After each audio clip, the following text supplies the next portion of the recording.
is my buddy right here. Randy, I've known you, I don't know, 4 years. 4 years, yeah. Randy worked with me last year. I asked him if he would be my assistant as LGM. Randy's a DTM. I'm not even there. I'm probably about 3/4 of the way. When I started, I gravitated to the leadership track, and a lot of things I just kind of my DNA. I just gravitated to, and some things I didn't necessarily look at getting credit for because I just love doing it.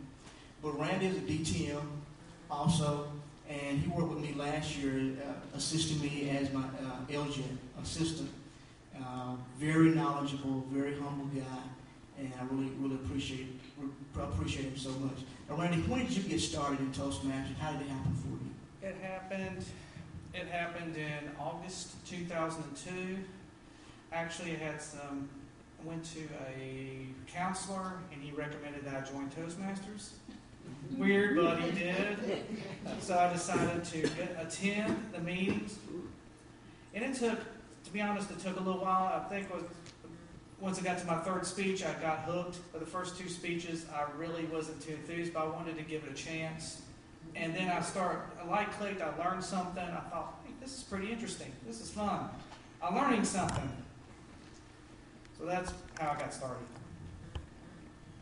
Now, Randy, I've noticed one thing about you is that you are great. You're very detailed. I mean, your statistics, I know you all of that. Veronica's talked about it. But you always seem to give out nuggets of information that's beneficial to people in Toastmasters. How did that if you always kind of been that way, is that just kind of who you are, or did that kind of happen as a result of being in Toastmasters? Well, the detail thing has always been something I've grown up with, but how to bring it on a personal level has been something through marriage and through Toastmasters that I've really had to develop. My wife is a different, almost opposite personality, but I've really learned to be effective in communicating with people at work and people at Toastmasters to try to find out what their level is and work on their level to bring the details so that it makes sense to them and they can move forward with those details. Now that's very interesting. I remember Doris Bentley. Anybody remember Doris Bentley? I remember her telling me, Charles, Toastmasters helped me with my marriage. It's helped me to keep my mouth shut and listen. She told me that. So that's very interesting. I'm just kind of throwing it out here. Too late. She threw it back. Now, Randy, now you've been area governor, division governor, LGM now. How long did it take you to get your DTM? I took a 2-year break from Toastmasters, 2004 through 2006. We'll take that into account. And at that point, I received my advance. Call it Toastmaster Bronze, Communicator Bronze. Veronica remembers because she helped me with that last project. It was a tough one. But I got my DTM in March 2010.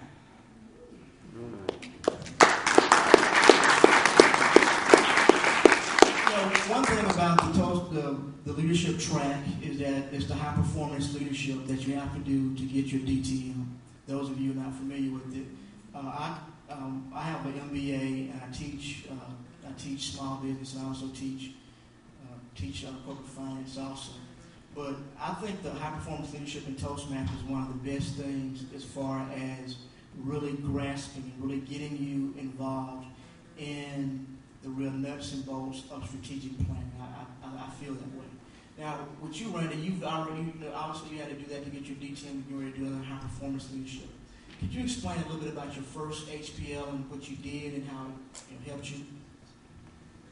And actually, I'm working on my third high performance leadership. I just finished my second one as club president. Used that as my project for my second high performance leadership. So if you're president and think about your DTM, I encourage you to use it to be a better president.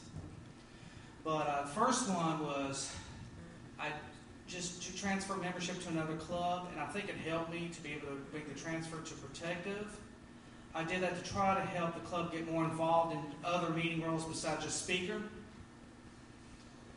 And I learned a whole lot. I learned about asking open-ended questions, such as, what, how, where. I also learned about learning where people are and trying to come up to a situation where both sides can feel like they win. Because sometimes I saw things differently than some of the other people, but it was a very good way to learn to do give and take on both sides to have a win-win situation. Helped me in my interpersonal communications. And I encourage you, if you are getting your DTM, to go ahead and work on that project for whatever you're doing, because if it does the same thing with you as it does for me, it will really help you to develop as a better leader and as a better person.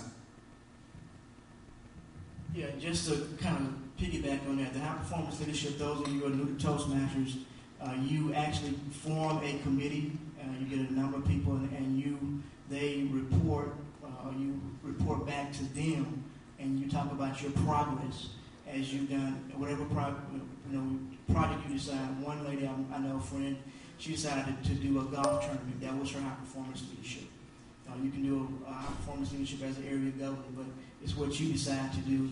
And there's also, in doing it, there's also some interpersonal things that you learn about yourself, because you do an analysis as to where you are as far as leadership at that point when you first start off. Last question, Randy.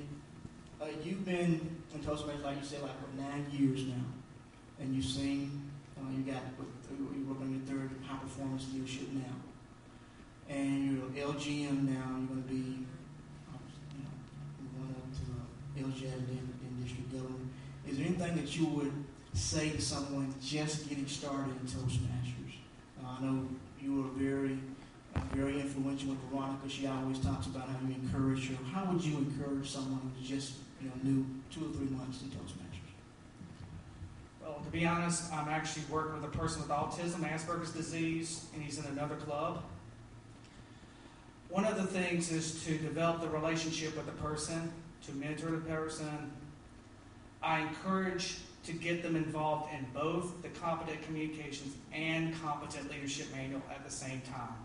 And the reason why is because you get people to feel like they're contributing even if they're not doing a speech. They can get credit for the club, they can help the club, they can develop. And you also can get your competent leadership manual before you get your competent communications manual. I really, really encourage you to wait till they complete the competent communications manual to get that CL manual started. Get them involved in both. Mentor them, and not just be a mentor in title. Really be a mentor. Serve them. Be willing to go over that speech with them. Be willing to review that speech with them.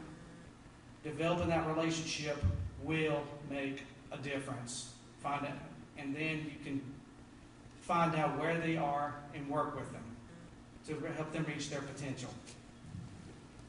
Thanks, man.